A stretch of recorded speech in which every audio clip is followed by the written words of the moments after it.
د ورور سوال کړی دی چې د رفع الیدینو حکم څه دی په مونځ کې، او وایي چې دلته شیخ صاحب ابو حسن وایي چې په دې باندې 10 نیکۍ میلاویږي، نو د هغه عفوا 100 نیکۍ میلاویږي. ده دا خبره کړې ده، نو وایي چې د دې دا خبره صحیح ده که نه ده. محترم هغه علما دي، او هغه چې کله تاسو د علماو خبره اورئ نو لږ په غور باندې اورئ، لږ په سوچ باندې اورئ. دا زما یو خبره ځان سره هغه ذهن کې کېنوه چې کله د علماو خبره اوري نو لږ په هغه عبارت باندې را نقل کوئ چې یاره دې عالم څه خبره کړې ده. بل هغه چې کومه خبره کړې ده نو هغه دلیل ته غوږ نیسئ. یعنې هر عالم چې کومه خبره کوي نو هغه د دلیل په بنیاد باندې کوي، یعنې ځان نه څوک دا خبرې نه کوي، او هغه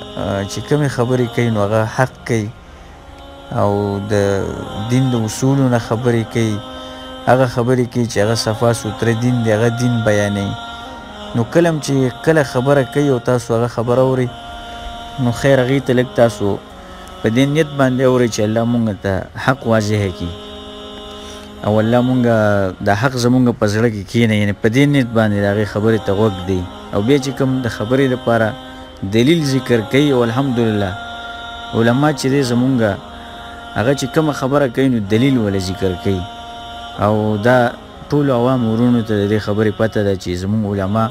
بغیر د دلیل نه خبرې نه کوي. هسې هوایي خبرې نه کوي چې پلاني صاحب ویلي دی او هغه داسې ویلي دی او پلاني کتاب کې لیکلي دی او ما هلته لیدلي، دا خبرې نه کوي، بلکې قال الله وقال رسول الله، چې د الله سبحانه وتعالی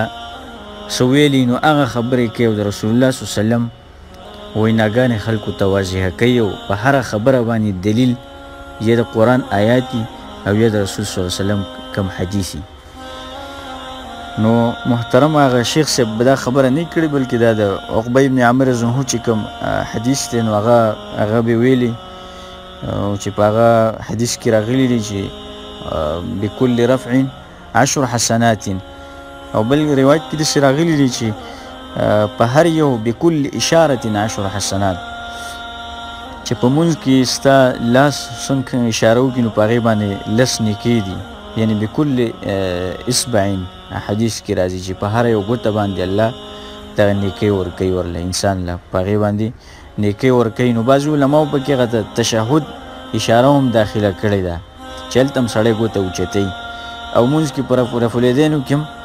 لاسونه اوچتېږي، ګوتې پورته کېږي، نور اشارې خو مونځ کې نشته دی، خو په دې باندې الله سبحانه وتعالی هم اجر ورکوي. نو دا واضح حدیث دی، او دا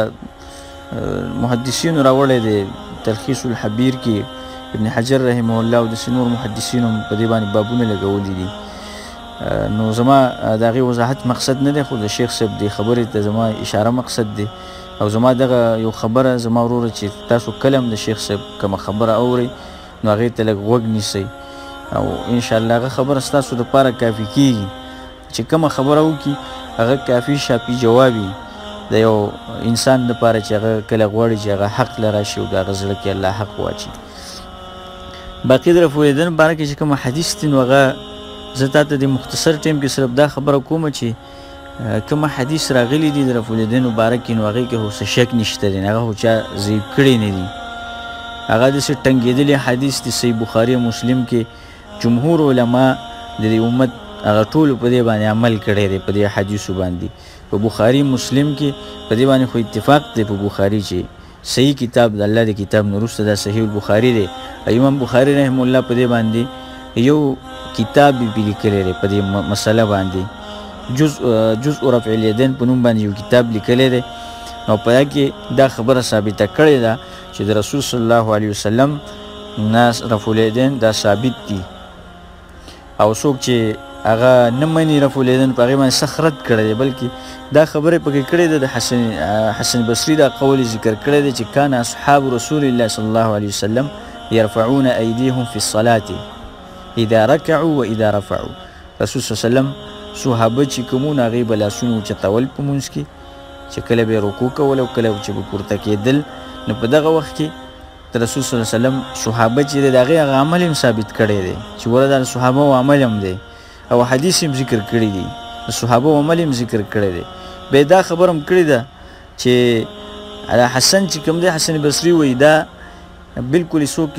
مستثنا کړی نه دی نه چې الله د رسول صحابه کرامو کې داسې کس و چې هغه به رفع الیدین نه کول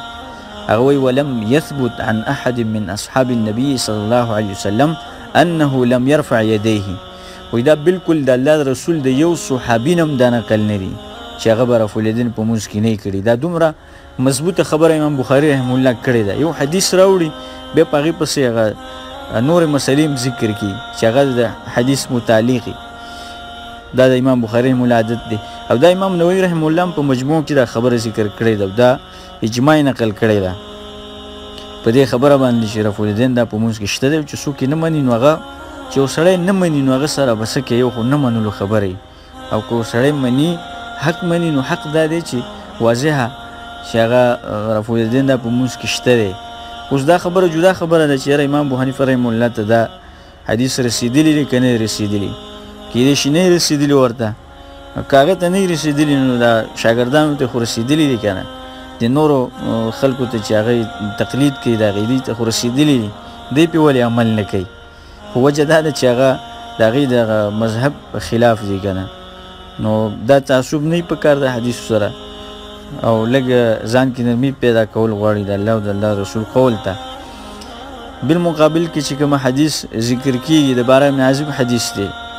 چې ابو داود کې کوم راغلی دی امام ابو داود رحمه الله راوړی دی دا حدیث د الله رسول چې کله به مونځ شروع شو نو لاسونه به اوچتول ثم لا يعود او بیا به دا کار نه کوو بیا به لاسونه نه اوچتول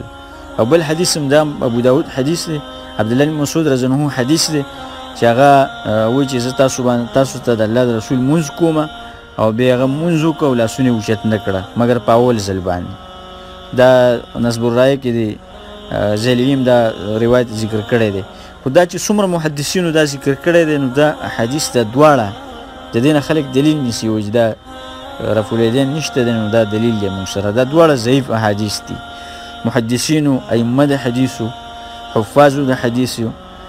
دا حدیث ضعیف کړی دي دا حدیث برا چې دی سفیان ابن عیینه رحمه الله امام شافعی امام حمیدی چې دا د امام بخاری رحمه الله استاذو احمد ابن حنبل رحمه الله یحیی ابن معین دارمی امام بخاری دا ټول چې څومره محدثین دي دی دا ضعیف کړی دی او دا تاسو بیا رجوع کولی شئ دغه کتابونو ته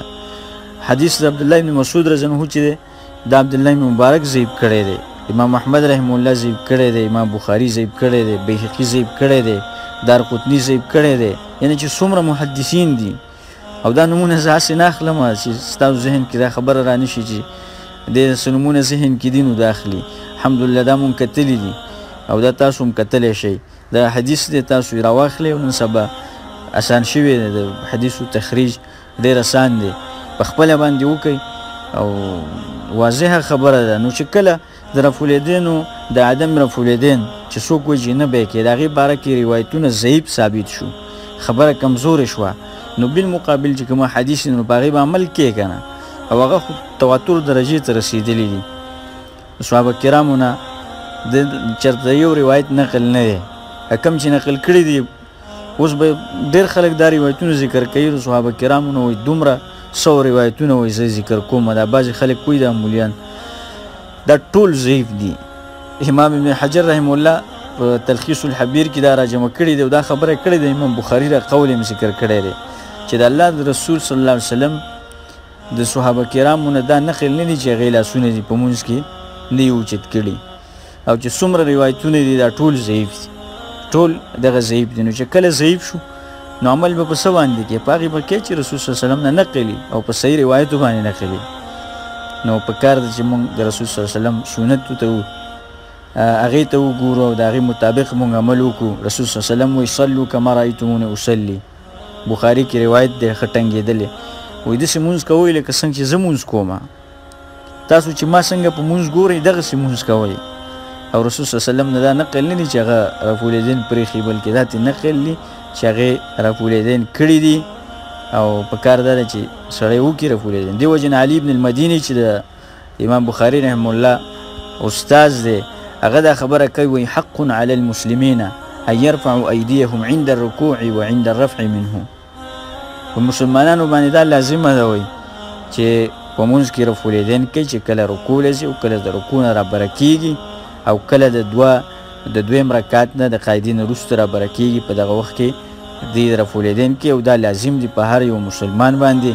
ځکه چې دا د رسول صلی الله علیه وسلم د طریقه ده او سنت دی او صحیح ثابت دی، په صحیح سندونو باندې ثابت دی. نو په کار دا نه ده چې یو مسلمان چې هغه د رسول صلی الله علیه وسلم تابعدار ځان ته وایي او هغه د خواږه سنت د هغه نه پاتې کیږي. نو هغه علي ابن المدیني رحمه الله وایي زه دا خبره نه کوم، بلکې دا داسې یو امام تیر شوی دی د حدیثو مشهور چې د امام بخاري رحمه الله استاذ دی، هغه دا خبره کوي وایي په کار نه ده چې دا سړی پرېږدي، مسلمان له دا په کار دی چې دا وکړي. او امام بخاري رحمه الله د علي ابن المدیني باره کې دا خبره کوي وکان علي اعلم اهل زمانه. د علي ابن المدیني وایي داسې معمولي سړی نه و، دا د دې په وخت کې وایي د ده نه څوک داسې عالم نه و، غټ عالم او رسېدلی عالم د ده نه په هغه وخت کې نه و. د خپله زمانه کې دا ښه قوي عالم تېر شوی دی چې خلکو به د دې په خبره باندې دلیل نه وي، یعنې هسې عالم نه و چې نن سبا علما را پیدا شوي دي، علم ته د ډېرو خلکو نسبت کېږي، خو لیکن دا هغه خلک نه و، هغه دا ډېر مضبوط خلکو په علم کې او ډېر قوي خلکو په علم کې. نو په کار دا دی چې دغه ائمو خبرې ته موږ غوږ ونیسو او دا هم زموږ د دین ائمه دي. الحمدلله موږ ټول ائمه منو په دین کې چې څومره تیر شوي دي، دا ټولو موږ احترام کوو، قدر یې کوو، زموږ د سرګلان دي، الله دې هغوی سره موږ په جنت کې یو ځای کړي. خو د چا خبره چې صحیح موږ د هغه امام خبره اخلو، او چې د چا خبره د حدیث سره مخالف وي او د حدیث سره په ټکراو کې، نو موږ هغه خبره غورځو او د الله رسول صلی الله علیه وسلم خبره اخلو. د الله رسول صلی الله علیه وسلم خبره زمونږ په زړونو کې د غرونو نه غټه ده او مونږ په زړونو کې هغې له ځای ورکوو، او دا د هر مؤمن ایمان دی چې د الله رسول صلی الله علیه وسلم خبرې هغه په زړه کې هغې له ځای ورکوي. دا ایمان دی او دا د ایمان تقاضا ده. والله اعلم.